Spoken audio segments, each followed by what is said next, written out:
Idemo dalje, Alvegej, box broj 5. Nebezbedno jasno. Ide na svoje mesto, Alvegej, box broj 6.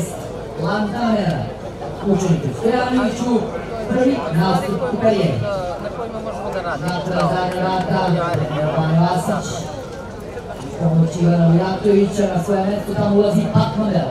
Čekamo da osoblje napusti napravu, onda će usediti starter koji od doktora Mileta Janjića, kao iz katapulta iskače na čelo Asmara, ali nekako je počelo uzima za vi, a Orkan galopira s polja i on je na drugom mestu trenutno.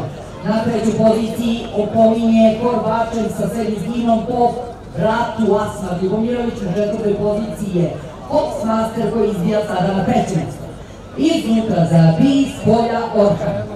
Iznutra za bi, s polja Orkan, glava idu kao da glavu u prednostima Orkan, na trećoj poziciji je Foxmaster, na četvrtoj poziciji Asmar, na petoj poziciji Alvegej, na šestoj poziciji Lantamera, na sedmoj Patmanel i dalje ljudsku prednost u odnosu na Zabi ima Orkan, ali sada kao da malo Zabi popustio Ković Dobje Perović i njegove ruke klize po datu, je Gorda, Zabi ima četvrtine dužine Kovića prednosti u odnosu na Orkana, ali da li je to samo vazduh Orkanu dao Valentina Taso, vidjet ćemo Foxmaster otpada, Strusi Semljović i sad Zabi spolja prvi Korbač opomene dobije Orkan.